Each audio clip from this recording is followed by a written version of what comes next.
ত্রিপুরায় সড়ক দুর্ঘটনা কমাতে ও ট্রাফিক আইন প্রয়োগে কড়া বার্তা প্রশাসনের। সেই উপলক্ষে আগরতলায় শুরু হলো 2 দিন ব্যাপী বিশেষ সচেতনতামূলক কর্মশালা।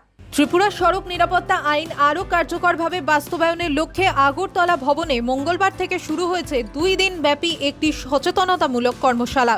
স্ট্রেংথেনিং রোড সেফটি এনফোর্সমেন্ট শীর্ষক এই কর্মশালায় মোটরযান আইন ও সংশ্লিষ্ট বিধি সম্পর্কে পরিবহন দফতর ও পুলিশের বিভাগে আধিকারিকদের বিশেষ প্রশিক্ষণ দেওয়া হয়েছে। জানা গেছে, ত্রিপুরা সরকারের পরিবহন দফতর এবং SIPARD এর যৌথ উদ্যোগে আয়োজিত এই গুরুত্বপূর্ণ কর্মশালাটি আগামী 15 জুলাই পর্যন্ত চলবে।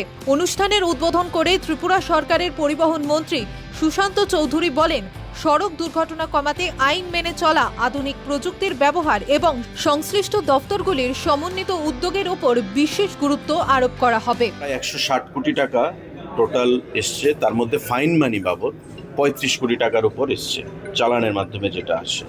তো এটা দিনের পর দিন বৃদ্ধি পাচ্ছে স্টেট ট্যাক্স চেকারে বা স্টেট রেভিনিউতে যে কন্ট্রিবিউশন, কিন্তু টাকা আর্ন করাটা মূল উদ্দেশ্য নয়।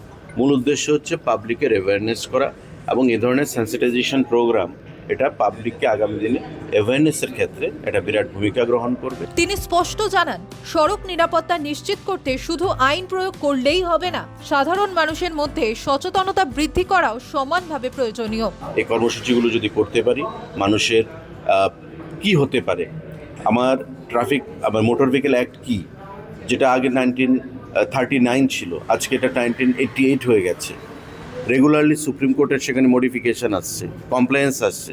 এগুলো একমাত্র মানুষের উদ্দেশ্যে করা।